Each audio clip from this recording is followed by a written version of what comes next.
All right, good evening, everyone, and welcome out to Speed Racing Network, where we have the Windy City 135 here tonight. My name is Sean Griffith, filling in for Greg Olenek for the rest of this season here in the Truck Series.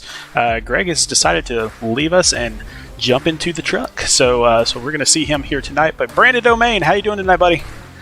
Oh, not too bad. Good to be back after what's felt almost like a month away since the last time we had racing here in the Truck Series. I'm sure for the truckers out there, it feels just as long, and they get a nice little cushy test here, a nice oval 1.5-mile cookie cutter, something that they're very comfortable with to welcome them back to the new year. Well, I certainly hope you had a Merry Christmas and a very Happy New Year, and same thing to everyone out there that is watching right now. So welcome back.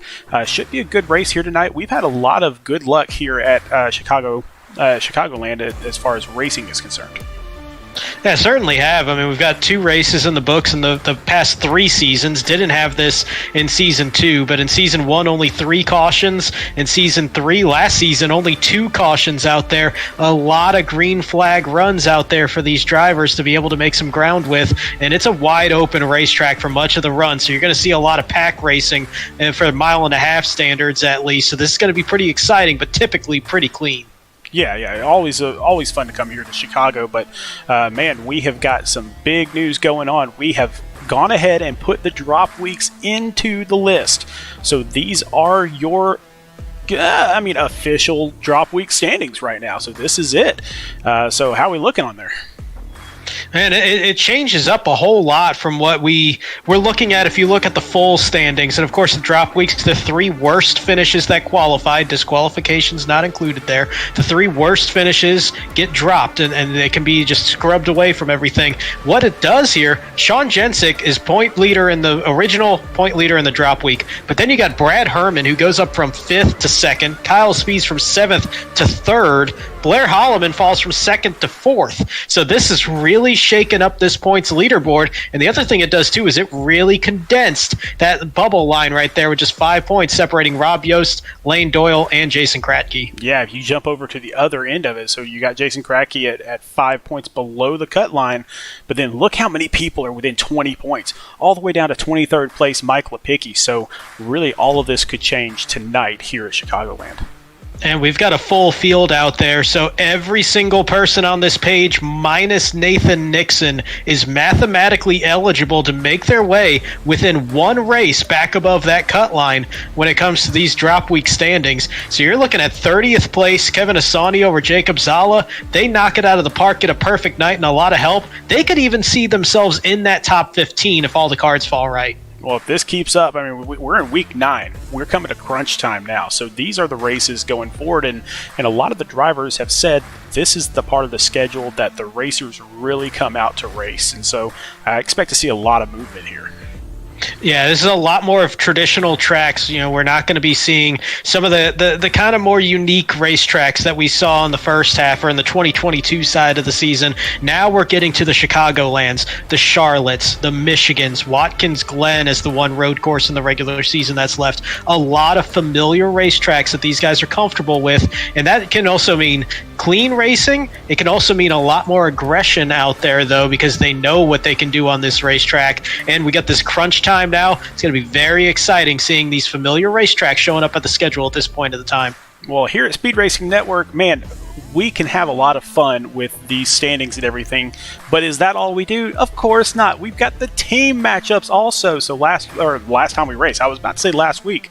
The last time we raced, Rat Pack Racing took care of business against Jonathan Byer Racing, got the win there.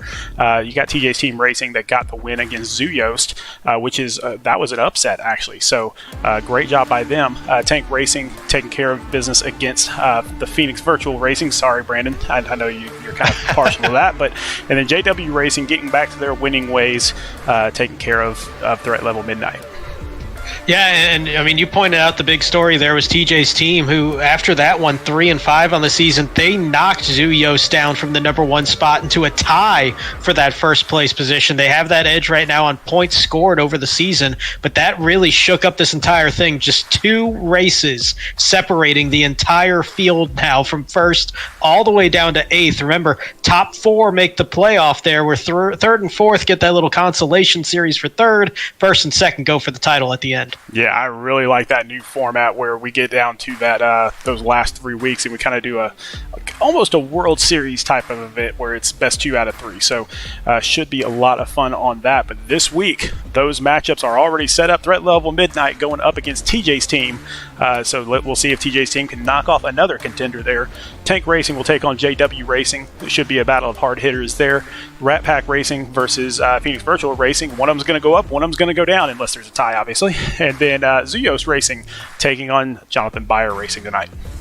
Yeah, normally, we kind of look at what's the one to highlight this week. I think they're all deserving of it. I think perhaps the most interesting one right now is going to be that Rat Pack Phoenix one, putting my biases aside there even, just because those are the two teams running 4th and 5th in the standings right now. That's that cut line to make it into that playoff run and make it into that 3rd-4 matchup.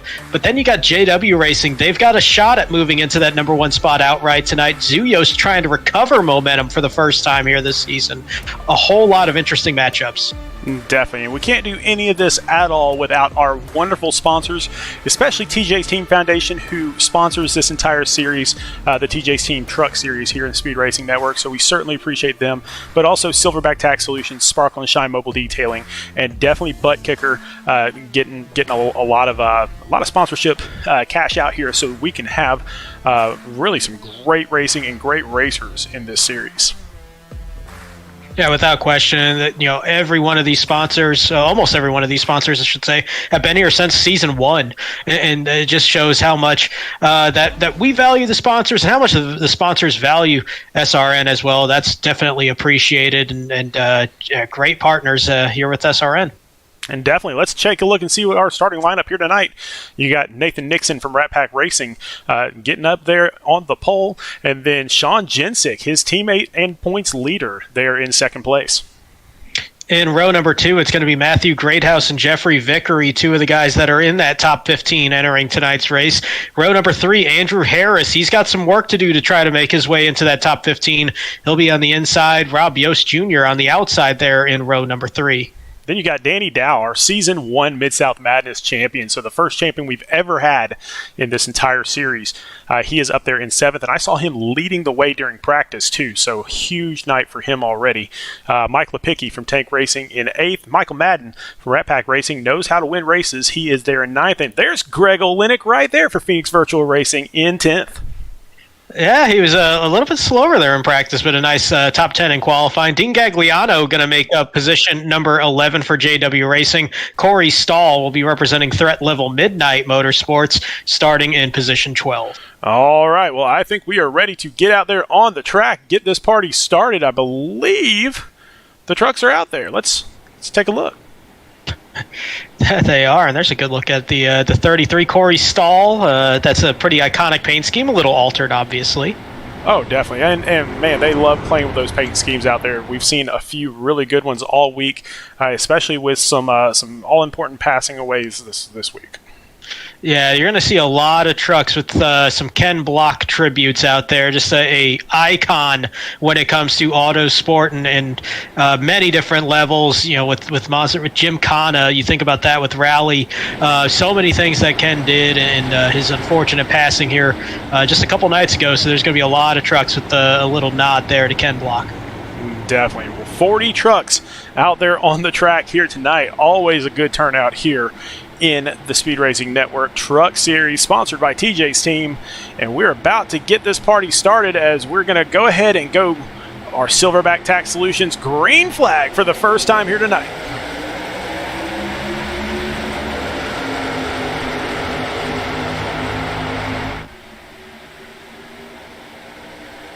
Taking a look at Nathan Nixon leading the way into turns 1 and 2, and Nathan has had a long career here in Speed Racing Network. He's got a few wins and some really, really good placements in this series.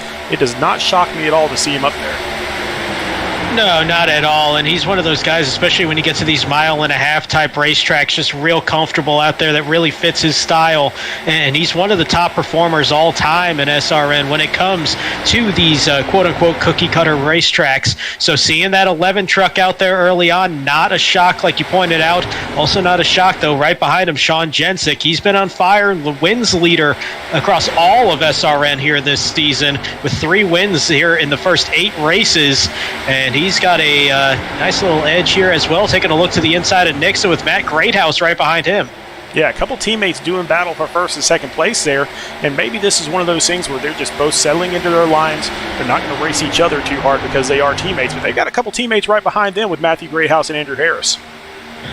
Yeah, so this is going to be interesting to see if, how aggressive those 2 Rat Pack racing trucks want to be there in first and second when they got 2 Phoenix virtual racing trucks, third and fourth. Keep in mind, that's also the team matchup here this week, so both of them off to a great start. Of course, we still got, 88 laps to go here just about, but so it's going to be interesting to see how well everybody settles in. You also got to be thinking, this could potentially become a fuel mileage race if we don't see any cautions out here, and that's something that is possible at a track like this where we've only seen 5 over 2 races previously. Yeah, nice wide track here. Plenty of room for 3 wide and sometimes even 4 wide around this track. So lots of room to maneuver, and I think they're going to use that to their advantage to kind of put themselves in good position throughout a long run. Yeah, and this is kind of, I think we've run this racetrack enough, and even if you haven't been, in SRN previously, there's enough officials at Chicagoland on the iRacing service that what you're going to feel with the tires, what the wear is going to be like, how the draft is going to respond. There's so much data that you have in a track like this that I think everybody's just so comfortable here that bodes to really clean racing. Yeah, one of those paint schemes we were talking about a little bit earlier right here for Blair Holloman, who already is our biggest mover of the race, up 5 positions already. Yeah, and we didn't get a chance to do our picks here at the start of the race, and honestly, I had it written down. I'll take a picture and show you if you don't believe me, but this would have been my pick, Blair Holloman. He won at a similar racetrack earlier this season at Kansas. Just really good at this style of racetrack. I wasn't too worried about him starting 15th because he's somebody that is good at moving his way through the field. Yeah, I mean, really good pick. It is tough to bet against Blair Holloman ever. He is one of those really dynamic drivers that he can take a 15th place start and really just roll that truck all the way forward. I'm going to go a couple spots ahead of him. I'm going to go Michael Madden, who, he's always been known as raised on the blacktop. He's been raised in racing. He's been racing his entire life and everything. This is one of those tracks that bodes really, really well for Michael Madden, and I really see him pushing that truck even further forward. Yeah, hey, season 1 winner at Chicagoland in a race that I was in also. I got to see how good he was at Chicago firsthand. So obviously, not going to say that's a bad pick either, as they're both racing side by side. That's the race for 8th and 9th. Definitely. Nothing really going on at the front of the pack right now. Still Nathan Nixon, Sean Jensick, Matthew Greathouse, and Andrew Harris in the top 4. I will point out, 5th place, Rob Yost Jr. It's really, really tough to call him an underdog anymore. Hey, you know what? We were a little critical last season at times of the style that he was, where he was going for that hard charger award, and really it kind of limited a lot of things because he wasn't able to go all the way from 35th in some of those races and make his way all the way up into the top 10. This season, started to qualify again, started to try to put that truck up in a better position at the start of the race, started in 6th here in this race tonight, running 5th. He's had a very, very solid season where he's sitting not far ahead of that cut line, but he is in a good spot here going into the home stretch. If he can pull off just 1 or 2 top 5s for the rest of this season, I really think he's going to put himself in position to make a really deep run into the playoffs. This might be the track that really sets him apart. Really can. It fits his driving style. He's a very patient racer, and this is an oval that it does pay to be patient at.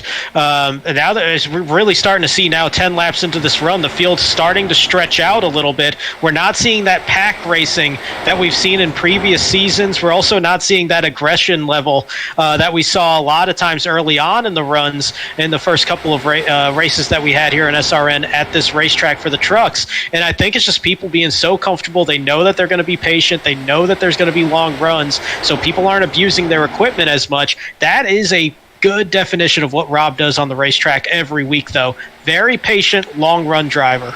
We're going to jump back here to 14th through 17th, and we're going to see 4 trucks all in a row, all JW Racing. And this is one of those strategies that they pull off really well, where they stick together throughout a lot of the race. They even pit together, so that way their strategies are all helpful. And we've already got a wreck back there in the back. I want to say, I don't know who that is.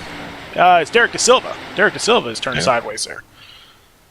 Well, so that's going to change a whole lot here in this race, though, because I was looking at the fuel mileage. We're looking at about 43, 44 laps in a 90-lap race. Throw it out the window. Everybody can make their way on just one stop after this caution, assuming that everybody does make their pit stop here at this time.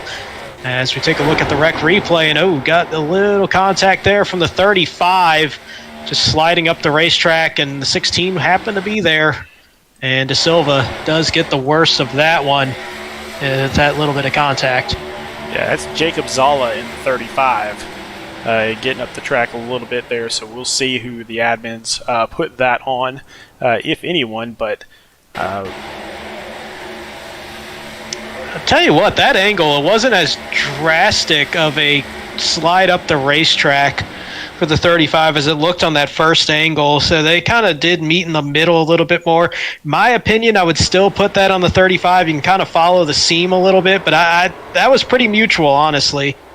Yeah, and that's the only problem with having such a wide track, is that there is so much room to maneuver that a lot of times you'll both maneuver at the same time. Yeah, and that happened even just going from yesterday's race at a road course. You kind of have different lines going into turns, and you just kind of meet in the wrong place at the wrong time. We just saw a good example of that there. One kind of wanting to run that middle line, the other one trying to do that, but starting from the top and just kind of meeting there at an awkward point. And speaking of awkward, we got everybody down on the pit road all at once here in this caution. Yeah, only one truck staying out, and that is Daniel Park, staying out there on the track, and maybe he's just trying to pick up a bonus point somewhere or something. Maybe he'll have to come around here pretty quickly, or maybe stay out another lap to do it. He wasn't able to lead that last lap. As everybody driving off a pit road, it's still going to be Nathan Nixon who's going to be leading that pack, so he'll be starting in second. Sean Jensick will be restarting in third if Daniel Park does stay out there on the racetrack. And this is going to be an interesting call, actually, because with these caution laps, he should be able to save enough fuel that he'll still only have one pit stop needed to make it the distance if this thing stays green. So that's going to be an interesting call. I don't know if I like that call. I really don't know if I like it. And the reason why I don't like it is, even if he only does have to take one pit stop here, so does everybody else. And he's going to have 13-lap-old tires all the way. So I'm just not sure I'm going to like that. Yeah, and at this point, too, you also got to be thinking he's going to be taking a little bit of a gamble trying to gain positions. There's a little bit of a mix. I mean, he started 35th. I want to say he was in the high 20s when that caution came out. It showed him in 20th, but that was as he was passing cars that were coming on pit road. So this all could just be trying to make that net gain. Thing he's got to be careful of, though, is in that gap of those 15-ish laps that he's got to make up for.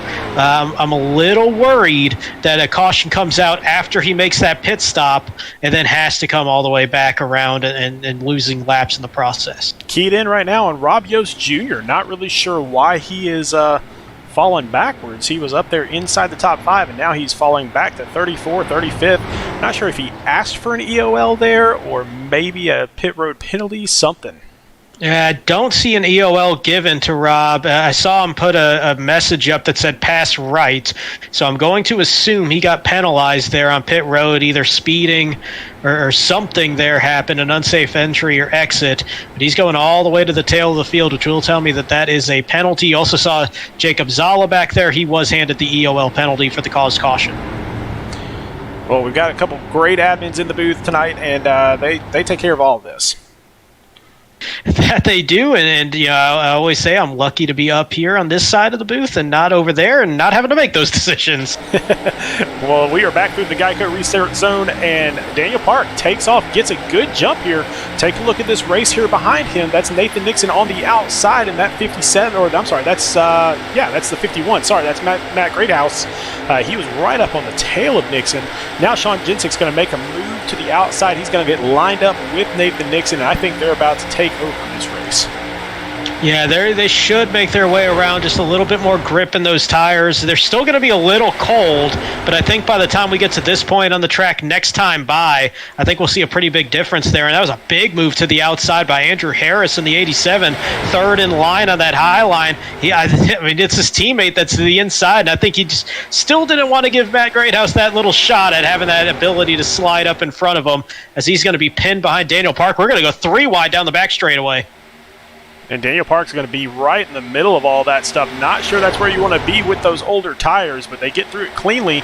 But he has already dropped all the way back to 8th position, and if this goes green a long time here, I think he's going to really struggle to hang up there with everybody. Yeah, and it's like I was saying before, it's a play at a net gain, and it's super early to be doing that, but there is the appeal to trying it, and you know, he's sitting well out of the playoff race at this point, so he's got to be making some moves like that, trying to take those home run cuts. I think it's too early to do it, but I see the theory that he was going with. Taking a look at 9th position here, actually 10th position. Now he's dropped back one. You got Mike Lepicki up there. So he has been with Speed Racing Network literally since the beginning. And so he is an old veteran here in Speed Racing Network, and he is making his way forward even further. He is up in 9th, 8th, 9th. It just kind of depends on where they're at on the track, really. And he's one of those drivers that needs a good night here, and this is a good racetrack for him. He's good at these mile-and-a-half ones, but he's sitting there, you know, in the natural point standings. He's in 20th. He gets a little bit of a boost when it comes to the drop weeks in there, but he still needs to start putting some results together to try to make his way into that playoff picture in that top 15. As we get near the end of this thing, we still only got 4 races to go after this. Yeah, really a tight pack back here from about 7th all the way back through about 20th, but that top 6 has broken, actually top 7 has broken away by about a second over Mike Lepicki, who leads that second pack. Yeah, once they kind of got ahead, and once that 3 wide started to happen, it really kind of bottled up that pack behind them, where everybody just kind of stacked up and lost about a second and a quarter to this group. And wow, that wide shot, you could really see how chaotic everything was behind this group. But still got that 2 wide racing. That the run for second right now with Harris on the inside, Nixon on the outside. Blair Holloman trying to decide where to go. He's going to jump up to the outside. I think there's a little bit more momentum up there at this point. I think some of these guys are really liking that high line if they've got the option going side by side. That's what I love so much about Chicagoland and these types of tracks is there are so many angles to it, but not very many of those angles are going to absolutely destroy your tires. Some of them are better than others, obviously, but they're not going to absolutely destroy it. So you can run side by side for multiple laps and really not lose too much time. You really can. It's a driver's racetrack. They can have so much fun out there. There's so many different ways that you can make passes. And we had a race, 3 weeks ago at New Hampshire where people were talking about how difficult it was to make a pass. That is not the case here at Chicagoland. It's fun. It's tough to pass, but it's not difficult to pass. It's just tough because you have different momentum points. You have different lines out there, different ways that you can get it done, but you can also play defense against people. So it's not so much the structure of the track. It's just the options that the drivers have. And oh, by the way, this is great practice when you think about where the championship race is at Las Vegas, a similar racetrack, very racy as well, just like this one. So when you're looking way ahead towards that championship race, this might be something to keep your eye on. Well, Sean Jensick is wanting that championship bad, and Blair Holloman all the way up to 3rd place now, so he is going to try to give them a run for their money as well. He's been just cutting his way through the field really smooth. Started 15th already up to that 3rd position. I think the only bigger mover through this race thus far is Kyle Spees up in 11th, who started in 30th place. As there's Kyle sitting there. We had him third in the point standings with the drop weeks included, so he's got some life back in him with those couple wins from Daytona and Talladega. He's sitting 7th in the natural point standings, but you take those drop weeks, drop some of those rougher ones that he had, and all of a sudden right back in the mix for maybe a regular season championship. Yeah, and with Kyle, he's one of those that you just never know. I mean, so it's going to be one of those guys that he is always going to put pressure on those top 4 guys. As long as he can get that last lap and take that checker flag, I think he's, that's all he really wants. But he always puts pressure on the top 4, top 5 of the race. Without question, and that's one of those guys that by the second half of a race, if he's around that top 10, that's a scary sight. And he's so good at just getting better and better as the race goes and just keeping that truck clean. He's got one of the lower incident rates out there for any driver this season, and it shows in his results. Daytona, Talladega, yeah, he's got the win, but he's also put together some top 5s elsewhere.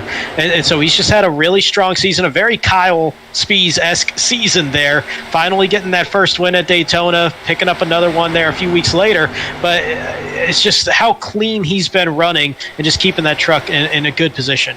Well, we have gone 12 laps since we restarted this race, and Daniel Parker restarted first, has fallen all the way back to 36th position. So we can safely say that trying to go on old tires for a long run, not going to work here at Chicagoland. Yeah, that one not quite going to pan out. And while we're back here, by the way, I just saw one truck and just kind of wanted to focus on that 18 truck that's sitting there in the 32nd position. That's Jamie Hallmark, and that's not who was running that. Who we were expecting to run with that. And Jason Pearson, one of our drivers, had a bad accident a couple weeks ago, still recovering from that, his injuries and that. Just wanted to say thinking of you. Hopefully everything's going well with recovering from that, and good on Jamie for stepping up here and filling in that 18 truck. Yeah, one of the things in Speed Racing Network, we have a rule where you can't make any team changes after week 6 of the season. And when that accident happened, all the team captains got together, put it to a vote, and said, we're going to allow it because it's horrible what happened to Jason. So we're glad that Jason is okay. I actually spoke to him a little bit earlier today. He said that he's getting a little bit better. So good to hear that. But it is good to see that the entire league came together and made that decision, and I think that was the appropriate one. Yeah, absolutely. And I mean, we've seen this unfortunately in other sports this week where just, things happen that the competition is secondary. And I think what we're seeing here is everybody coming together and just saying, you know what, this is a one night a week competition, but it's not the most important thing out there. And just to keep this team going and everything running there, it was the right call. Good on the captains, good on the league. And like I said, good on Jamie and Jason, thinking of you. Really quick before we head all the way back up to the leaders, let's key in on Trevor Williams here. So up 25 positions. He actually started dead last in this race, and now he is up in the top 15, and he is surrounded by teammates there. So I think he's going to have a little bit of easier time getting forward now that he's got all of his teammates around him. So we'll keep an eye on that entire JW Racing team here later on this evening. But let's jump in here to Blair Holloman. He is up in second place now, putting a little bit of pressure on Sean Zinzig, not a ton, but a little bit. And Nathan Nixon has fallen back to that 7th position, but still that top 7 kind of broken away from the pack, where Greg Olenek now leads that second pack. Yeah, and Greg earlier today was saying don't expect a whole lot out of him. Here he is in the 8th position. I jokingly said back, all right, so I guess we'll see like 6th, 7th, something like that, and he's kind of looking like that. But yeah, it's going to be interesting to see. I'm curious about that 11 truck with Nathan Nixon. I'm not sure if he just used up his tires early or if he decided that maybe he needed to save a little bit, thinking that the longer run was coming, and just kind of gave up a little time. It's a tough thing to kind of figure out. This is our longest run of the night of the 2 thus far, so still trying to figure out what everybody has in a moderately long run. We're still not really in that long run territory yet, but I think moving back towards the front with Sean Jensick and Blair Holloman, that lead opening up another 10th since the last time we checked in on it. This is one of those those times where we always talk about Sean Jensick, how difficult it is to pass him when he's out in front. Such a good defensive driver with the lead, and he's really good at knowing how to pace himself to keep that gap out there, especially on these ovals. It's going to be a tough task for anybody to work their way around that 29, and we've seen Blair Holloman make plenty of passes, have good speed in that 10 truck, and it just seems like it's not there right now as Jensick's starting to pull away about a tenth of a lap. And I'm not going to say this track is easy because no track is easy, but this is one of those tracks that, because everyone has so much experience on it, we've gone 20 laps now under this green flag, and he is still half a lap behind the first person to be lapped. And so he's got plenty of blue skies in front of him. He doesn't have to worry too much about lap traffic at this point. So this is just one of those things where he can build up his lead or he can save tires. He's got all the cards right now. He does, and he's also getting a little bit of help because of Andrew Harris every now and then taking a peek, trying to make a pass on Blair Holloman. That's going to kind of hamper a little bit of progress there. As you also see Matt Greathouse taking a look to the inside of Andrew Harris. He's got teammates there running third and fourth. But it just all that kind of piles up to it's an advantage for Sean Jensick. They're starting to race back there behind him. It's going to make it easy. What that lets him do is it gives him the decision. Do I want to try to pull away and abuse my stuff a little bit more, trying to build up a gap, or do I just want to kind of rest on that lead a little bit, save my equipment while they're going just about as fast, but using up their equipment a whole lot more? It's a good battle to have in your head when you're out in front. So we nearly see 3 wide there, the way that they were fanning out going out of turn 4. You said it a little bit earlier. If this guy is in the top 10 at halfway, then watch out. Kyle Spees just broke into the top 10, up 20 spots from where he started. So watch out, everybody. He is coming. And that is a typical Kyle Spees race. You'll look around and it's so frustrating when you're in the field with them. You'll be sitting there in like 15th position, and you kind of see you start wondering where people are, and maybe you have like little if you got a spotter, hey, where's anybody at? And sometimes you'll be like, okay, Kyle's like 20th, 25th. I'm ahead of him. I'm doing pretty well. And then next thing you know, 20 laps go by and he's 5 spots ahead of you. He's just so fast out there in a longer run, and just the way that he runs out there on the racetrack, and just so smooth and that's, like I said, that's a scary sight when he's working his way through the field this early in the race. Typically, he's going to show up around that third of the way mark. You get him back up there halfway through, that's striking distance for that 25.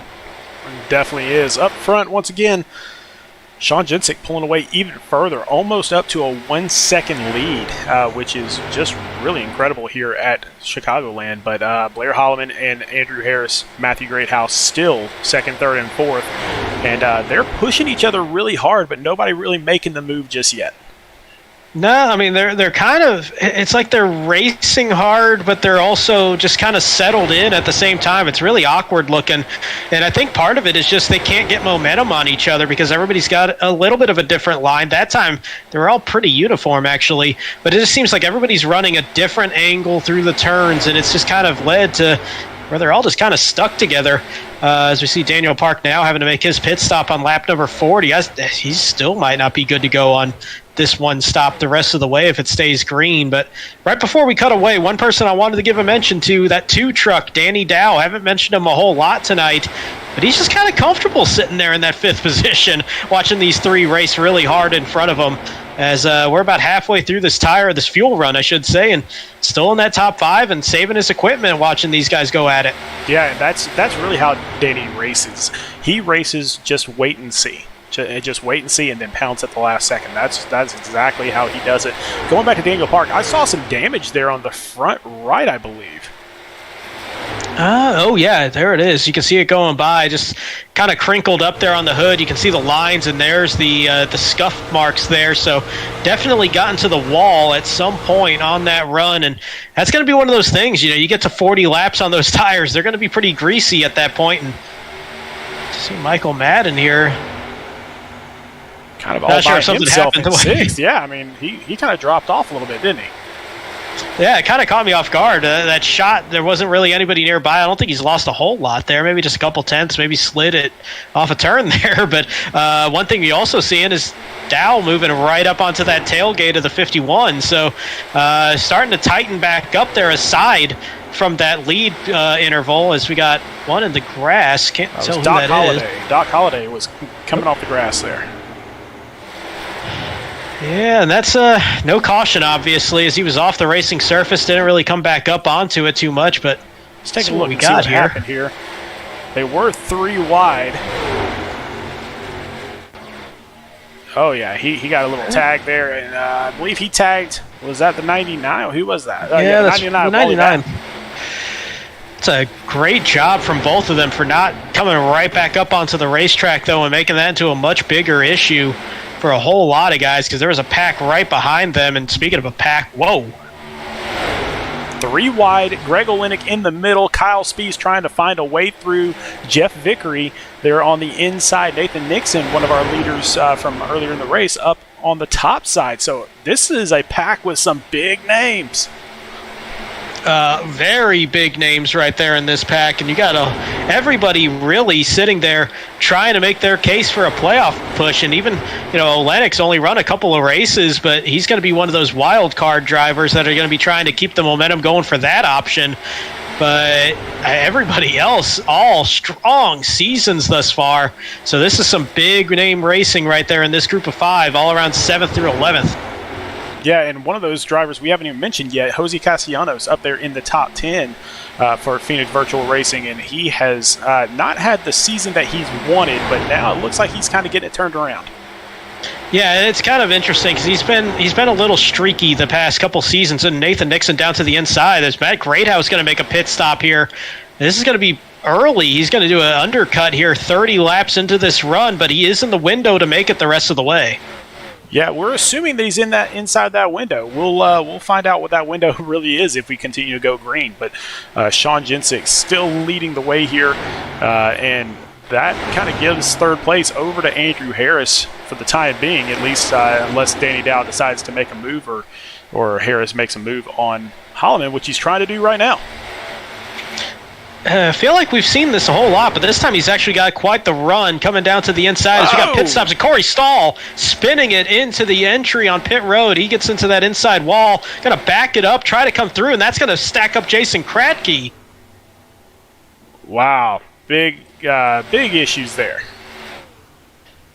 Yeah, I would imagine that the driver of that 54 not too happy right now back there, but kind of one of those things. And I think Matt Greathouse kind of laid the trap down, and everybody going to be coming in pit road here in these next couple laps, because now we got the race leader, Sean Jensick, down pit road. Saw Andrew Harris, Greg Olenek, Jose Castellanos, Mike Lepicki down pit road. So much of the field making that pit stop within 2 laps of Greathouse. Yeah, and I think everybody saw what happened with Daniel Park on those old tires, and so I don't think it's going to take too much longer before everybody else comes in. Blair Holloman is going to pick up that bonus point for leading a lap, and I think he'll come in here very soon, probably right now. And there he goes, and then Danny Dow is going to pick up the lead, and he's going to pick up a bonus point. And that's going to be huge for him. He's one of those drivers trying to make his way up into that top 15 playoff push. And Lane Doyle, I think, missed pit entry as you saw that 47 truck on the apron on that front straightaway. I'm pretty sure that's a clear-cut sign that he missed that entry. Man, cars or trucks everywhere right now. Michael Madden will pick up the lead as he passes Danny Dow. So now Michael Madden is going to try to lead a lap, or is he coming in? He's coming in. Yeah, going to sacrifice that. He's high enough in the point standings with those drop weeks. I think he feels pretty comfortable that he won't need that bonus point to really risk it there and try to play into that. Michael Larch down on pit road. He was one of those guys I thought if anybody was going to take a shot at maybe an overcut, Larch might have been the one. He was kind of in that good position to do so, but he's going to come down pit road. It's going to cycle the lead to Bo Tiffany right now, just ahead of Kyle Ryan, as they're going to be about a quarter of a second apart with 40 laps to go. I think that James Kerr had some problems. I'm not sure what that was. Let's go back and take a look. I'm showing on my screen that he, according to them, crashed. Oh, there it goes. Yep, just locked it up. Slide, and that's going to be a commitment code violation. It's Troy Peckmeyer, and he got collected by somebody there as well. But I'm pretty sure for the 75, that's going to be a penalty on entry as well. For the commitment cone violation is Kyle Ryan coming down pit road. Think that's Kyle Ryan Oh, he's coming back onto the racetrack. Sorry, I was looking at the way that this backstretch curves. Threw me off no, there. I think he's out of fuel. Oh, yeah, He is out of fuel. So, yeah, he either missed pit road or he wanted to go one more lap, get that bonus point, but he is out of fuel on the front stretch. I don't think he's going to be able to make it back around. I think he is going to have to take a tow here. And this is interesting. I'm not sure how that happens because you're looking at 40-plus laps that these drivers can go, and he's only gone about 37. So I'm wondering if maybe no fuel was put in on that last stop. Maybe just took tires. Maybe, I don't know. But that seems a little interesting. I'm not too sure what might happen there. Yeah, it looks like he is finally taking that tow into pit road. So he is definitely going to fall way behind on this. Not only does he have to do the pit time, but also the towing time as well. So Matthew Greathouse is going to assume the lead here after all of those pit stops. He does have 2-lap older tires than Sean Jensick, who is about 3/4 of a second behind. So we'll see if he can fend them off. But lots of big moves going on around Greathouse there, so everybody might just want to calm down a little bit. Yeah, that kind of got my attention there a little bit. I'm sure that got the attention of everybody on that lead lap right there. And you mentioned it, a couple lap older tires, but it was also a couple lap newer tires to really kind of put advantage to that undercut. And you saw the difference that made. He gained about 2.5 seconds in that process, so about 1.25 seconds a lap. It's not going to be a giant hold up for him on the back end of it, only those 2 laps. But I mean, you can just see how fast that 29 truck is tonight, though. I mean, it's just absolutely ridiculous how fast he is. But let's take a look here really quick and see if we can't see the lap times between these two, and maybe that will kind of tell the tale. And yeah, you can see how much of a difference that is. 2 to 4/10 of a second every single lap difference. And this is we're talking about Greathouse here, who was keeping up with them the entire first part of this race, so it's not like he's some scrub out there. Greathouse is a fantastic driver. It's just with those newer tires and with the speed that Sean Jensick already has, it's going to be tough to catch him. And one thing, yellow flag. Well, there's one way to catch him. Let's find out what is going on there. I believe it's Lane Doyle. He is in pit road now, so let's see if maybe we can find out what happened here on a rec replay.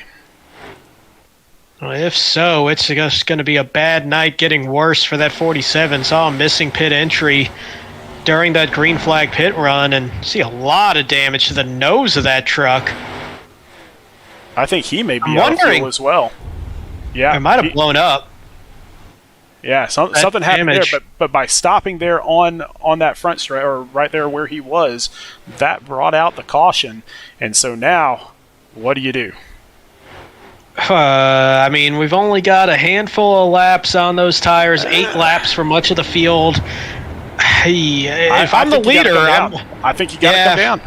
And I think this is what's going to happen here. The question was going to be, I think you had to do whatever Sean Jensick did as the race leader. If he came down, I think everybody was going to decide to, and that's pretty much what we're seeing here. There might be a couple guys trying to gamble it with only a handful of lap older tires out there. But, I mean, everybody, for the most part, looks like they're coming down pit road. I think we got Dean Gagliano. I think he is going to be the only one. And this has, shades of Daniel Park all over again here. It does a lot less older tires, though. He's only going to have 7 laps different at this point from everybody else, so it's not going to be as drastic. I think this is going to be more manageable. He's coming in from the 21st position. Michael Larch going to be the first one off pit road. That tells me 2-tire stop, I would imagine, for that 48 truck. I don't even see 2 tires on there. He took 5.45 seconds. That's fuel only. That would be fuel only, so he was pretty confident. And he was one of the last drivers that came down pit road on that lead lap. Because I remember pointing out, I thought he was going to be one of the ones that really tried to stretch it and catch a caution just because of the position he was on the racetrack. So fresher tires than most of the field, might as well try it. He's only going to have a handful of laps on him, and it's going to be teammates starting 1-2. Yeah, but look at who's in number 3. Somebody that took all 4 tires is in third place with brand new tires behind two guys with a little bit older tires. I have a feeling that Sean Jensik's about to eat this thing up. Yeah, this is going to be a really interesting mix now because you got Bo Tiffany that's going to be restarting in fourth and Kyle Spies in fifth. I think you got the better telemetries than I do that can kind of tell you the pit times. But I would imagine for Tiffany, fuel only and Spies, two tires or fuel only? Spies, all four tires. Wow, just a really good pit stop there for Kyle Spies then. So that's going to be an interesting point. So you got older tires, not by much, but slightly older tires, first, second, and fourth, and then fresh tires third, fifth on back. That's going to be really interesting to see how they navigate this because there is going to be a little bit of a pace difference. I think this first lap you might not see much help out for Jensik or Spies or anybody like that because they're going to be on the cold tires. But I think as this kind of runs through, it's going to be a net gain for these guys that stayed out, I think. But I don't think it's going to hold too long up front. Well, kind of an interesting call for JW Racing because we've always seen them race together in packs and kind of do the same strategy and all that. So the top three, Dean Gagliano stays out, does not come get fuel or tires. Michael Larch and Bo Tiffany come in and get fuel only, and then Trevor Williams comes in and gets fuel and tires. So they've got people all over the place. Trevor's up in 10th place right now on those new tires. So if I'm a betting man, and I am, then I really think that Trevor Williams is going to be the better of the four at the end of this thing, assuming it goes green. I would agree with that. He's going to have the advantage if this thing does stay green the rest of the way with those fresher tires. We're going to have about 31 laps of racing by the time we go back green here at the end of this lap. So I would agree with that he's in the best position. I also think from the team side, this has not been a banner night for Tank Racing out there in that team matchup that they have against JWR. And for JW Racing right now, they're sitting there in a great place with four of their drivers inside that top 10 right now. And part of it because of that strategy, I think they're banking on, hey, let's get out in front, get some track position, see if we can hang on to this as best as we can. Yeah, and they've done a good job of getting that track position, but Sean Jensik, and then he is now lined up with Kyle Spies there as well, and we know that Kyle Spies has been fast all night long. Then you got Matt Greathouse there on the I'm not really sure why Greathouse is on the outside. No, he would be. He is on the outside. Right. You're right. All right, just double checking here. And so you got three guys that have been super fast all night behind guys with old tires. I really think you're going to see a big difference here. It's going to be interesting. Also, by the way, race leader Dean Gagliano opting for the outside here on this restart.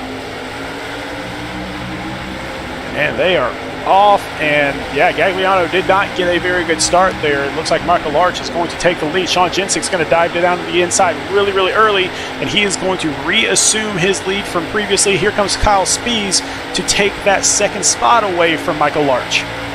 So sometimes as a broadcaster, you have to admit when you're wrong. I was wrong on that one. That went away pretty quickly there for the 45 and the 48.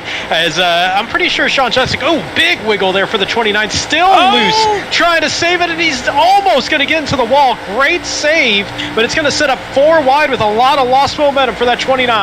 Yeah, he'd be good just to tuck in here, and I believe he does. So Kyle Spies to the point. Kind of. It's still three wide as they come out of turn two. Now Olenek getting loose a couple of rows behind this. As remember how at the start of the night we talked about the pack racing at Chicago? This is the pack racing at Chicago. Yeah, Andrew Harris in the 87 putting a lot of pressure on Kyle Spies in that outside lane, and he is going to hang with him. They come around the turn. I don't know who led that lap. It's going to be Spies by a couple thousandths of a second, which based on his wins at Daytona and Talladega, kind of used to that. But we still got 30 laps to go here, and I think the old adage from NASCAR is coming into play here. Boys have at it after that restart in the final third of the race. Well, Gagliano and Bo Tiffany Gagliano did not pit at all. Bo Tiffany only took fuel. Dean is all the way back to 10th already. Bo Tiffany all the way back to 13th already. So again, seeing that situation play out on those older tires. Their teammate Trevor Williams still there in that 10th position, but still holding on to it. But Michael Larch, how is he staying up there on those older tires? And just doing a great job. He's had the great line and hasn't really been bottled up by anything that's happened there. Even when Sean Jensen got that loose moment there, he was still to the inside of Sean, didn't lose a lot of momentum. So he's doing a good job tucked in this draft right now. And I think that's kind of helping him. Oh, big contact for Spies and Harris. And that is Harris. That is sideways. That will bring out a yellow flag. And again, we're about 6 or 7 laps into this, and he just blew his engine there too. So pretty sure he is done for the night. But again, another decision here. 6 laps into that run. What do you do?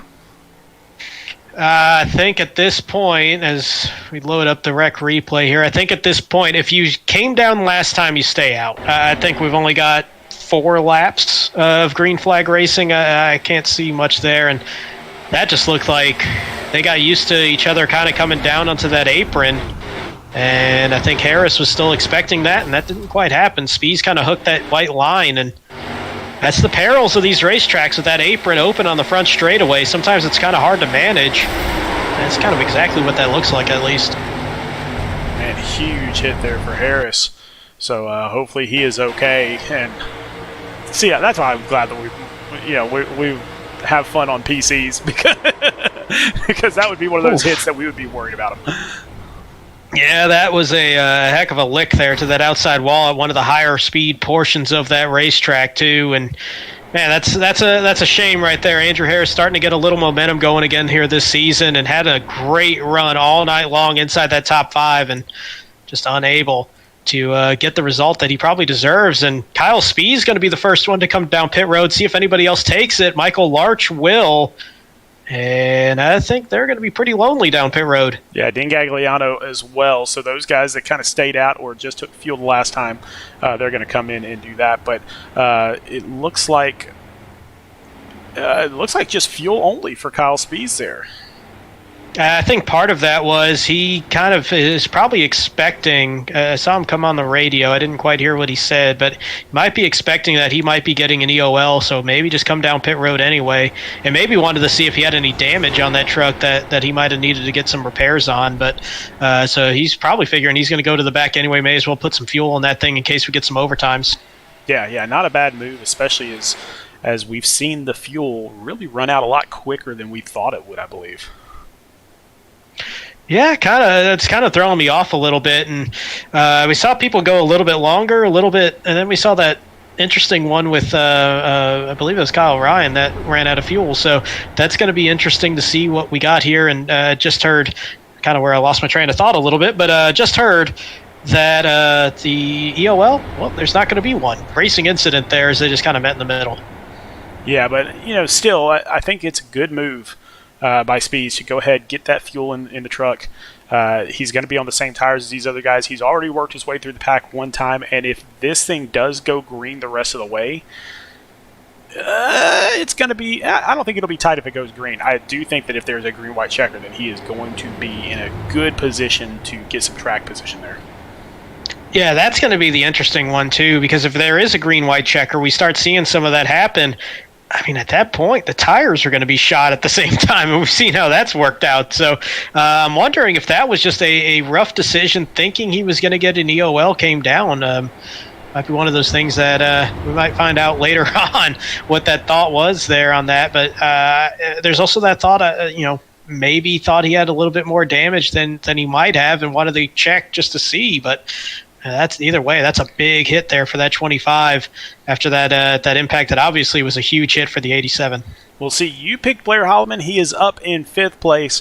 I picked Michael Madden. He is up in 2nd place. I don't want to hear this garbage about the broadcaster's curse anymore. I don't want to hear it. Well, I think we've kind of had that interesting debate lately where people kind of talk about it, and we're sitting there, I think 9 out of 10 times we're making these picks. They don't turn out too bad. Hopefully we didn't just jinx it with you bringing it up and me kind of confirming that, but it feels like it's been all right this season. Well, I really think that's what Greg Olenek was trying to do, telling us that he wasn't going to be good this week. I think that's what he was trying to do, was keep us from picking him. So good on him for doing that, because he didn't get the pick. So we're going to figure out if this broadcaster's curse is real or not. But right now, you got teammates Sean Jensick, Michael Madden, and Danny Dow all within the top 4 there. So it looks like Rat Pack Racing is going to have one heck of a night here tonight. Yeah, they certainly are, and I'm not. You know what? PBR not far off either, with a 3rd, a 6th, and an 8th right now. So we got a great team battle there in that matchup between Rat Pack Racing and Phoenix Virtual Racing, both at 4-4, fighting for that 4th position, maybe 3rd position at the end of the night, with how things are playing out here in this one. So still about a quarter of the race to go, but that battle, we talked about it early, that it looked like it was shaping up to be a good one between those two teams. It has stayed that way all night long. Yes, it has. And then you have that lone guy in 5th place, Blair Holloman, just kind of sitting there on his own for Zuyos Racing. His teammates are back in 19th, 20th, and 21st. Rob Yost has come back from getting some sort of a penalty very early in the race, but he is up in 21st position now. And he's got a couple teammates around him to help there. So we'll see if maybe he can work his way back through the pack once again.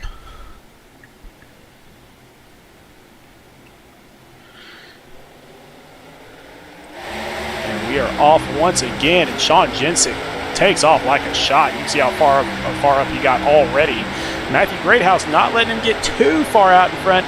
He is going to take that 2nd position away from Michael Madden, and Michael Madden's going to tuck in there in front of Blair Holloman in 4th. It's one of those moments where the leader got such a good jump, the person behind him actually got a huge benefit on it as well, as Greathouse able to make his way around Michael Madden. That for 2nd, see what Blair Holloman does. It looks like he was taking a peek to the inside of Michael Madden as well, as they come racing off of turn 4, come down to 21 laps to go, and you can see them all fan out how many different ways you can get through that front straightaway, including that apron. You just see these trucks everywhere. Not very many leagues can boast that we've got 40 drivers. No, and not many that maintain it at this point in the season as well. I mean, we saw still at a difficult road course last night. Oh, trouble! Oh. Trevor Williams, Raul Meza. It's still a green flag, so we're still rolling. Man, that was a hard hit for those two. You see the 37, just a mangled front end right now. Looks like maybe that might have been tire lockup, actually. But that was a huge hit for the 37, and man, that's a tough one, as Meza has had a heck of a run going these past few races. Yes, he has, but now this top 5 all under a blanket here, all within about half a second of each other. Just insane racing here at Chicagoland. Oh, wow. Big-time moves, trying to find a way around for Sean Jensick to try to get around Matthew Greathouse, who's going to lead a lap for the first time tonight. So give him a big bonus point. And near contact there between teammates with Michael Madden and Danny Dow. Dow backing out of that one just a little bit, but what this is going to do with that big scramble, look at that big pack that's made its way right back up towards that top 5. Yeah, including Greg Olinick and Nathan Nixon and Jose Castellanos, who we were talking about earlier. But take a look also, Jacob Zala has worked his way all the way back up into the top 10. He is up in 9th now. Oh, and now we got a wreck going on here. Let's find out where that's at. Derek Da Silva going through the grass once again. So that's the first one that I saw in there. I'm not sure. I think I saw Ben Park in the grass. We're going to get this thing taken a look at here. Find out what happened. It's the second time we've seen that 16 in trouble tonight, and there he is, middle of that track coming up, and this is actually ahead of them. Oh, hard hits there. Ben Park, James Kerr had some heavy impacts. I wasn't quite sure who that was on the outside originally. It was one of the Ken Block tribute trucks that look a little similar, so hard to tell who that one was. We're going to try to get a better view of this, find out what happened here.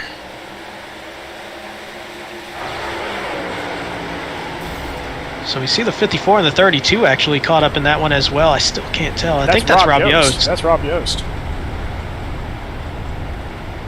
So yeah, he kind of got... So this is all happening up here. He kind of gets a little checked up there. And there's some net code with the 48. At least from that angle, it looked like Troy Techmeyer got into the wall. Well, this is going to be one of those admin nightmare ones where there's kind of three different things that all happen around that same time, and netcode kind of started it all. But bigger story right now as well, pit action here. Is Bo Tiffany going to stay out on the racetrack and pick up the lead from 6th place when that caution came out? I was about to mention that while we were still under green, that he's still hanging around there, but everybody else coming down pit road. Keep in mind, he only got fuel when he came into the pits on lap 56, so he definitely has the oldest tires out there by far. Actually, Dean Gagliano and Michael Larch both pitted and got tires on lap 65, so yeah, Bo Tiffany's going to have the oldest ones. Yeah, they stayed out this time, so that coming down the last caution, getting a little off cycle. Look at this, all of a sudden, JWR 1, 2, 3, and 2 of them with relatively fresh tires, as we only had a couple laps of green flag racing. Yeah, it's definitely setting up for a good last shootout of 15 laps. But before we get into that, let's talk about one of the teams out there, our team of the week this week. If you've ever watched The Office, you know exactly what we're doing here. Threat Level Midnight Motorsports is our team of the week, so we'll just introduce them here really quickly while we're here under caution. What a great show. Anyway, Corey Stahl in the 33, Jeff Vickery in the 7, Kyle Spees, who you see just running up through the pack constantly, 25th, or he's in the number 25 car, Jason Kratky of the 54 car, and then the 99 of Wally Babb. Good little team here. They kind of did a rebrand this season from Bar, and ever since that rebrand, they've really been on the upswing. They have had a pretty good momentum run as of late. Tonight, they've kind of run into Golden Face a little bit more than they've really wanted to. Aside from Spees and Vickery, who's been hanging around quietly around that top 10, but it feels like we saw Stahl spin on the pit road. We saw Kratky kind of get it caught up in some issues that other people had, and Wally Babb's been running around that top 15. So it's been a decent night there as well. But overall, the past few weeks, they've done a very good job of coming together as a team since the rebrand. Really putting together some good runs there. So tonight, withstanding, there's been a really good run here these past few weeks, and clearly tonight they've been led by Kyle Spees, who's putting together a really strong run. Well, you know the quote, you miss 100% of the shots you don't take, by Wayne Gretzky and Michael Scott. Got to attribute that correctly, so yes. Jumping back out there on the track, you will see Corey Stahl, who is their top driver right now on the track. He is up in 13th position, even after having some pit road troubles. So right back in this thing right now with brand new tires. Wally Babb, Jeff Vickery back here in 16th and 17th, and then Kyle Spees still lurking back here in 19th position, but you and I both know that's not where he's going to stay. Yeah, a little curious how he wound up back there, actually, because, you're still looking at Jensick there in 4th, Greathouse in 5th. It's just kind of where it's been a couple things. And sorry, I completely forgot that he came down pit road on that last caution, so that's my bad. I forgot about that. But yeah, so he's making his way back up there. Now I remember how he got back there. There's a lot that's gone on here in this race in the past few laps. Race, people, okay? It's been a long race. I gotta. It's been 3 weeks since I last broadcasted. I'm getting a little weak on my note taking. That's all right. We will get back into the swing of it eventually, but looks like we got about half a lap, and then we're going to get this party started with about 13 to go. And if we can keep it green, I really think we are going to see a crazy finish. If JW Racing can hang in up there. Can Sean Jensick, Matthew Greathouse, Blair Holland finish off what they've started during this race, which is basically leading the entire way? Just so many questions, and we are about to get those answers with 13 laps to go here at the Windy City 135 as the pace car will dive off the track here shortly. And the top 4, 3 different tire strategies to get here to this point under the caution as we get ready for that restart. Bo Tiffany restarting on the inside as the leader. And he gets a pretty decent restart there, Michael Larch. He's going to stay ahead of these guys too, but you can see it 3 wide, almost 4 wide there for a little while. Sean Jensick in the middle. He will maintain that spot, and he will move up into 3rd position. He's got Matt Greathouse there on the inside and Michael Madden right behind him. And here we go. It is going to be a big, big race coming off this corner. Going into the corner, too. It was a big race there with Greathouse sliding up. Madden got a little bit loose trying to come down to the inside, but the big winner coming off turn 4 going to be Sean Jensick shooting through the middle. He's going to get clear caution out on the racetrack. Wow. Big wreck on the front stretch. Big hit. Sean Kozier involved. Blair Holloman involved. Travis Burton involved. Jeff No involved. Man, oh man, and not often you see the trucks get that airborne, but that was a hit and a half. We saw right in front of that start-finish line a lap after taking the green flag. Let's find out what happened here. I mean, that was a big hit. Looks like Kozier got into the wall, but that was the little damage. Let's find out what happened with Blair Holloman here. So this is far closer to the front. He got loose and into Danny Dow. Oh, Jeff No landing on top of Daniel Park. Travis Burton, I think, just kind of slid it trying to avoid. Picked up a little damage sliding into the 10 truck, but man, that was right as we were cutting cameras. And oh man. Speaking of cutting, our camera still works after that. Man alive, just a tough break of a season for Jeff No. I feel like every week we just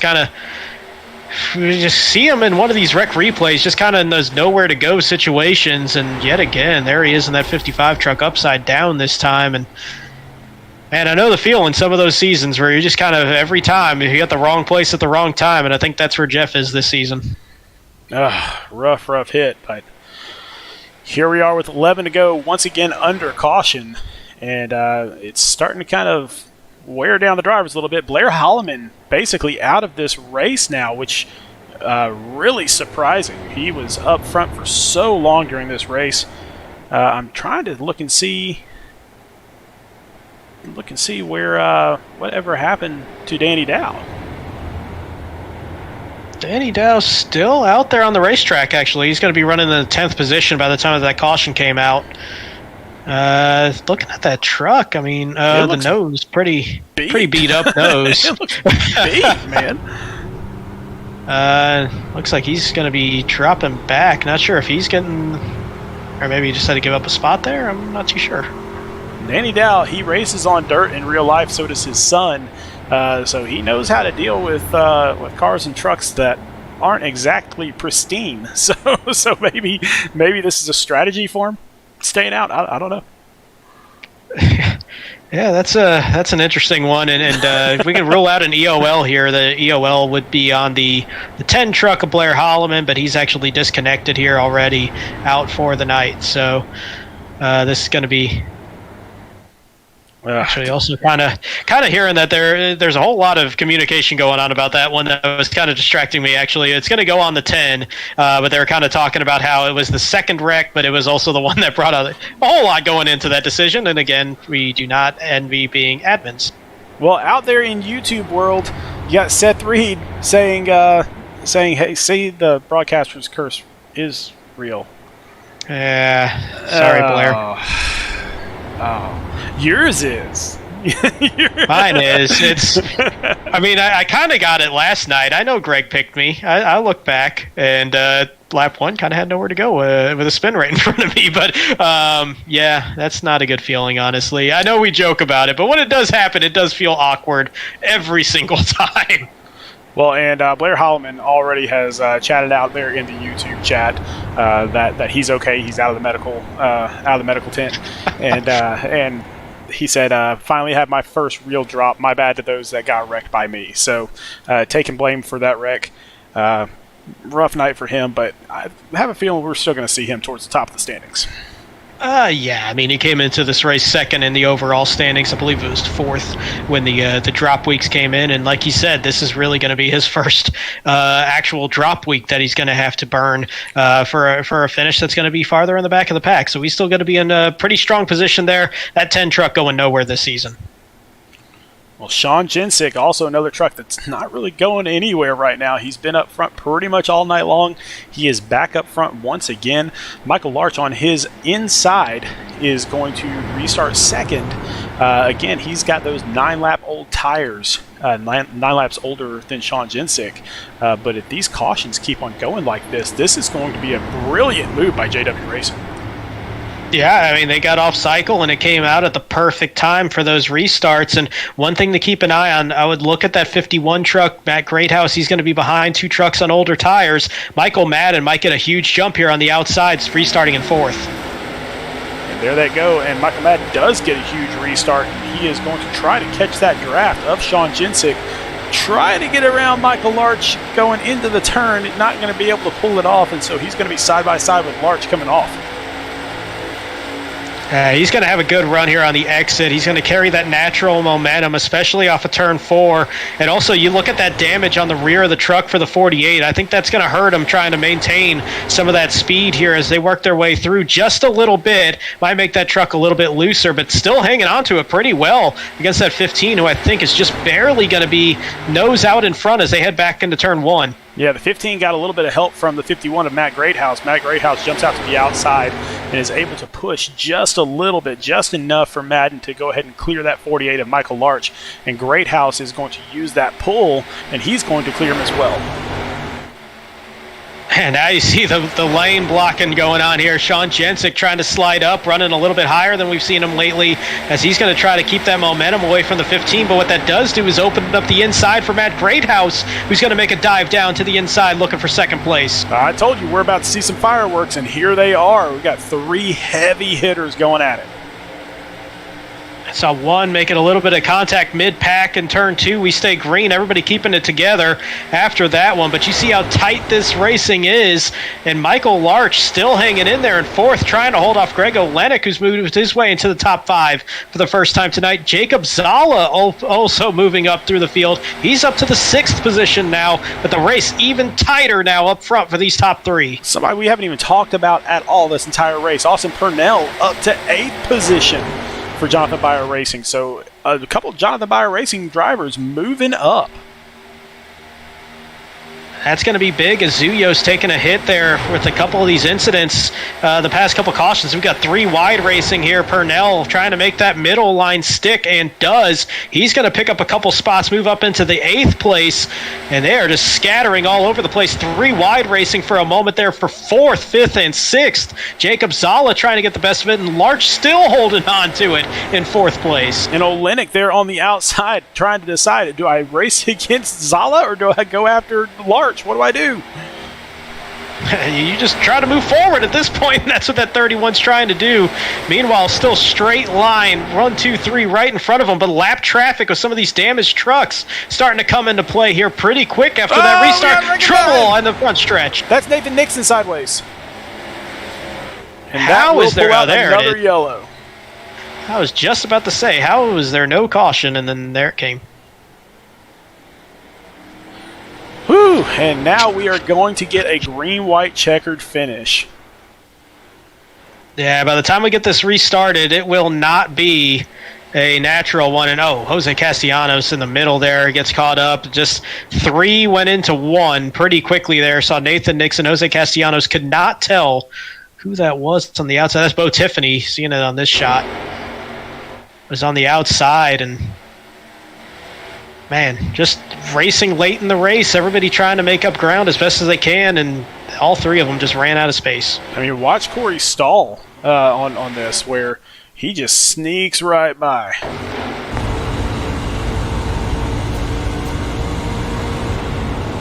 Oh, he snuck by there. Not only that, but he didn't take out either Lipicki or Spies on the way either. So there's also one right behind him. I was watching. Ooh. I could see him in the mirror, and he nearly got into the one that was behind him. That was just to the inside. That was a sea parting moment there for Corey Stahl. And mentioned it earlier how we had that rough break spinning onto pit road.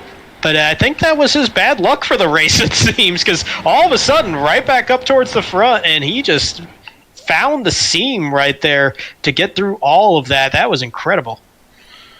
And so now his teammates are all around him. Corey Stalls are.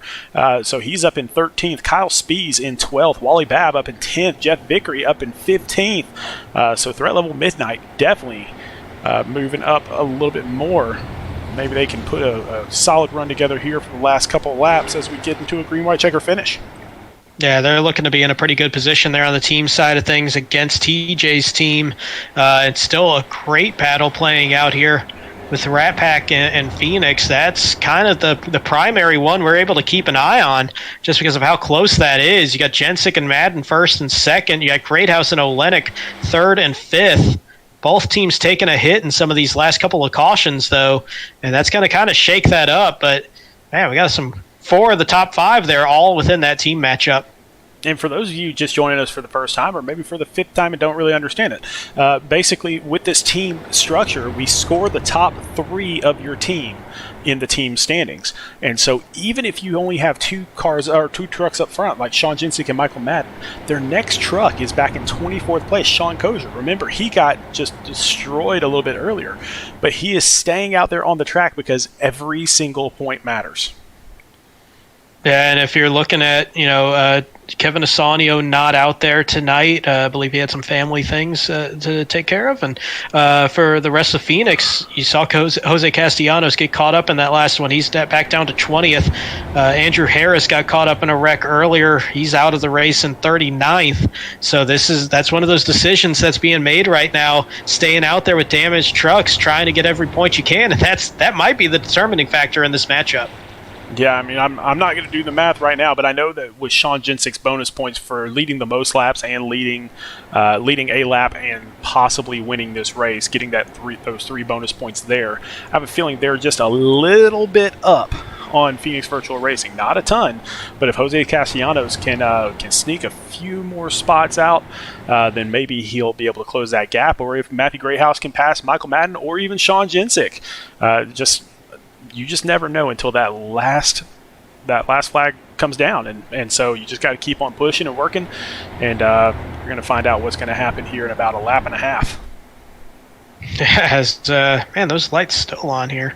So they're really setting up the drama with this pace car going around here.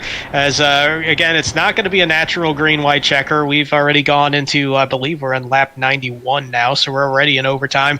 So 3 attempts at a green-white checker finish here in SRN, and we might need all of them here with as aggressive as we've seen this racing get since we saw, I believe it was that 4th caution about 25 laps ago, really got the aggression levels up and everybody taking every single chance they can trying to grab a spot here as that pack racing came back with a vengeance here in this race after we saw it pretty well spread out for the first 2/3 of this.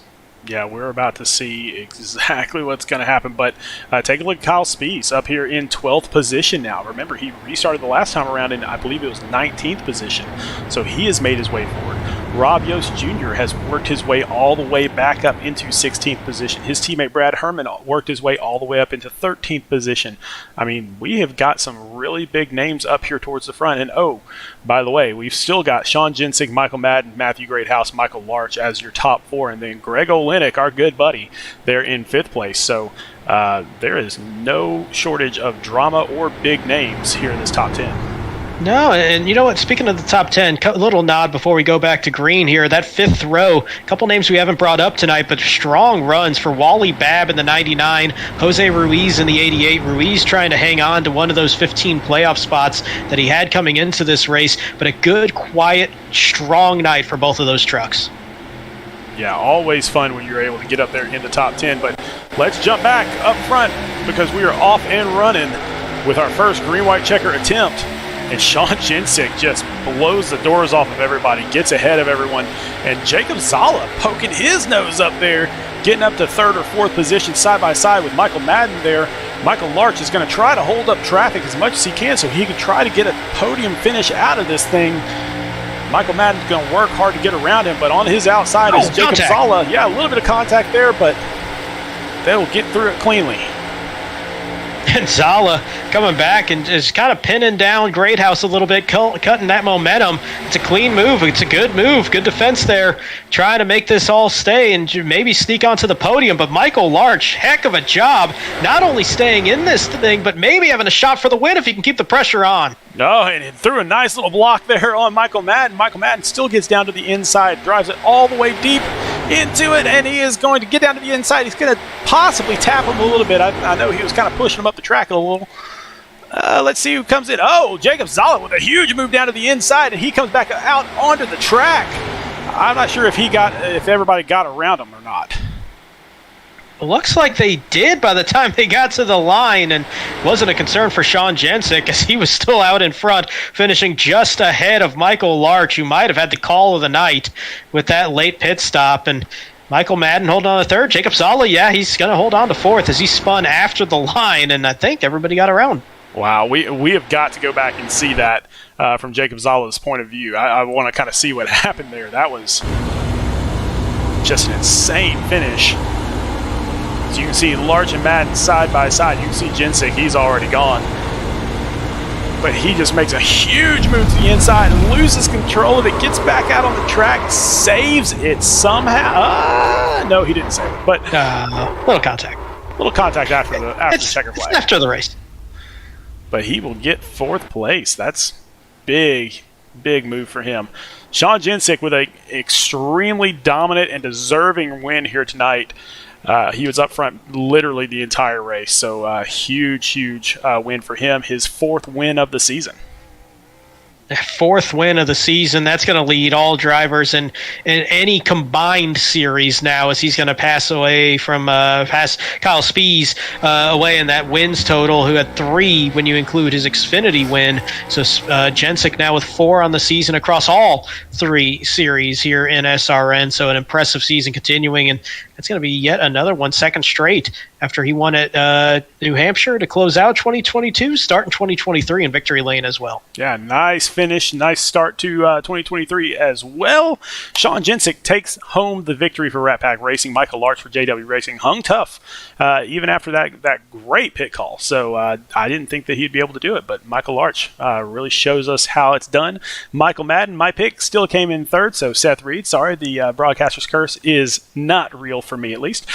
Jacob Zala in fourth place for Jonathan Byer Racing, then a couple PVRs in fifth and sixth with Matthew Greathouse and Greg Olenek with another solid performance. Yeah, and then seventh place will go to Jose Ruiz. Again, quiet night, but a strong night yet again there for that 88. Dean Gagliano, another one that had that off-pit strategy hanging on for a top 10 there in eighth. Wally Babb will finish in ninth. Rounding out the top 10, Austin Purnell in the 36. Then you got Kyle Spies with an 11th place finish, even after the damage that he received and everything. So really great seeing him get back up there. Mike Lepicki, he was strong up there in the top 10 to top 15 pretty much all night, and he maintained that position for 12th. Brad Herman for Zunios Racing in 13th. Corey Stahl for Threat Level Midnight up in 14th, even after some pit road issues. And then Rob Yost Jr. With some pit road issues also got his way back up to 15th. And Jeffrey Vickery will wind up in position number 16. Lucas Lyons will finish out in 17th. Tyler Markle will be 18th. 19th will go to Jose Castellanos.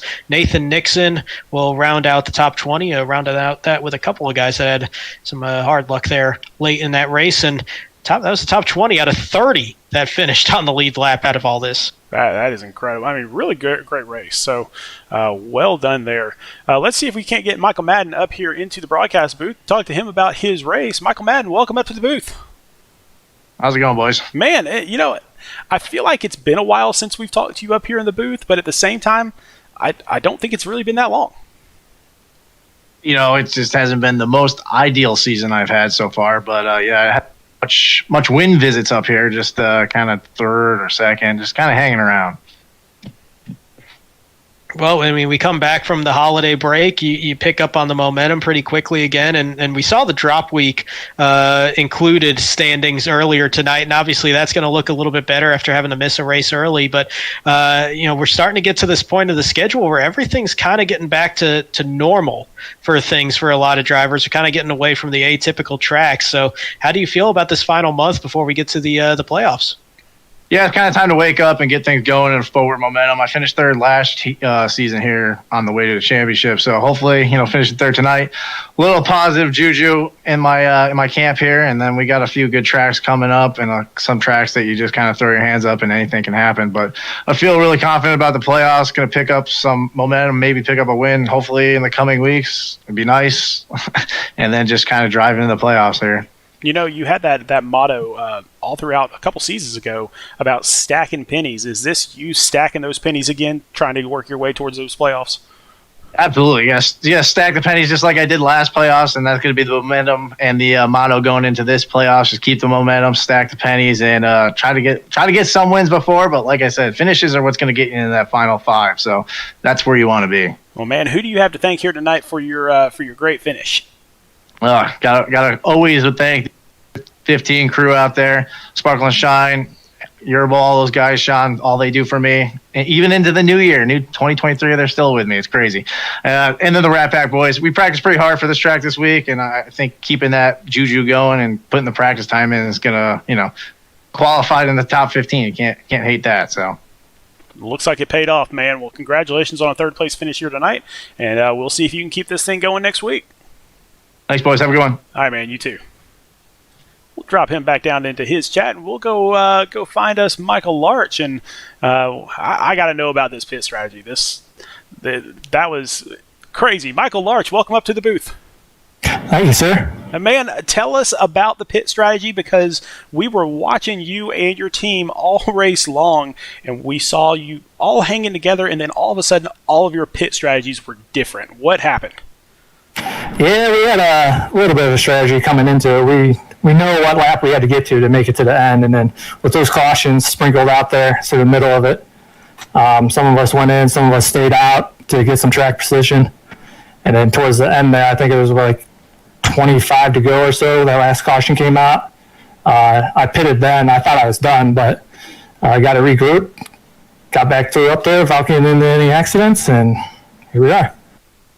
We were impressed by the call. I was also impressed by just the job that you did on those little bit older tires. Also saw some pretty decent damage there on the back of the truck as well from that chain reaction wreck that happened, I would believe. But just the job that you did in hanging on to that truck with the pace and having a legit shot there at the end on that overtime, we were kind of thinking like, all right, older tires, a little bit of damage, that might be a tough situation, but man, you did a heck of a job keeping that thing up there. What went into it on those late runs with those short sprints there, but just keeping that damaged truck up there?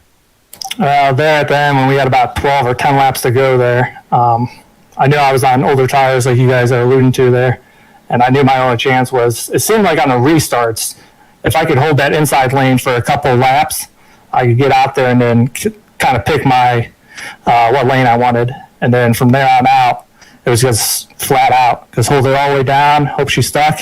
Obviously, once someone got stuck to me, I had to lift a little bit, but I felt like after a couple of laps of those guys being on new tires, if I could get them to hang to the outside of me, I could keep them at bay a little bit. Okay, I'm going to put you on the spot here. I enjoy doing that sort of thing, where it's just put you on the spot.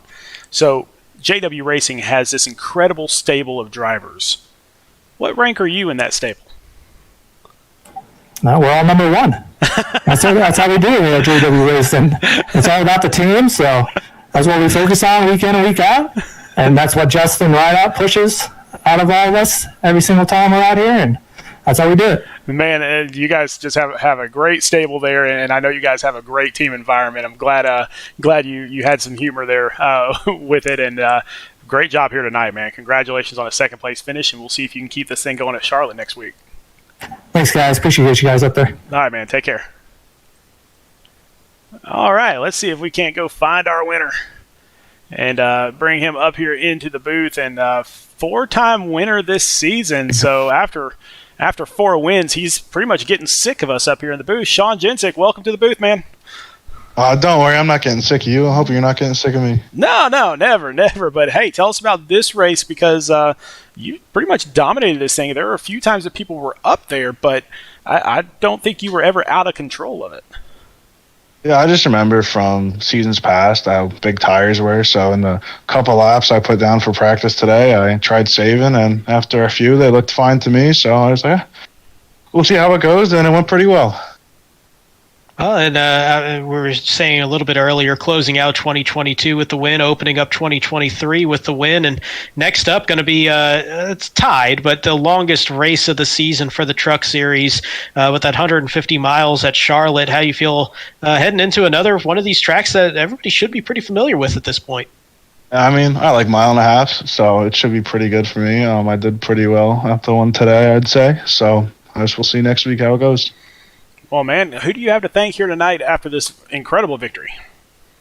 I thank all the Rat Pack guys. Please, Sean Kosher feels better. COVID's got him right now, and he toughed it out and raced today. Yeah. Man, I love that dude. Man. Feel bad. Sucks. Sorry, go ahead. Yeah. I thank Sparkle and Shine and Premier Racing Setups, too. Well, man, always good to see you up here in the booth after a race, because that means you had a really good one. And congratulations once again on win number 4 this season. We'll see if you can keep that thing going next week as we get to Charlotte. Thank you. Hope to see you guys up here again soon. All right, man. Take care. All right, another great race by Sean Jensick, and another great race all the way around. Always exciting here in the Truck Series, and a lot of great drivers here. But next week, we're going to have to figure out what we're doing at Charlotte. But our very next broadcast is going to be the Maple Leaf 100 at Montreal, a brand new track to Speed Racing Network. Yeah, brand new track, brand new country to Speed Racing Network as we go for the maiden voyage up to Canada at the Circuit Gilles Villeneuve. Very complex track, a lot of high speed braking zones that you've really got to get woed down into. Hit those chicanes. Got some really tight turns as well away from the chicanes. There's that.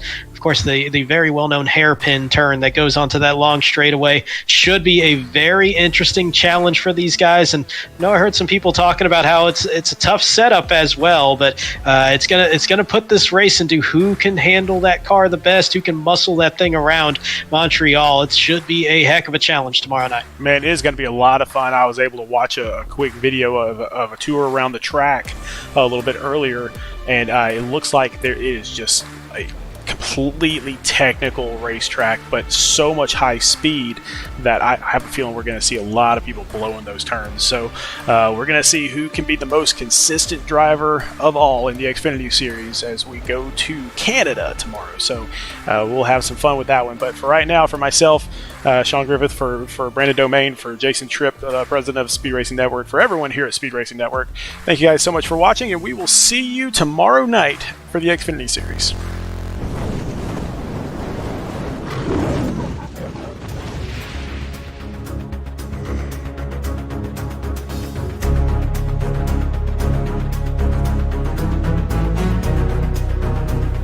Go faster.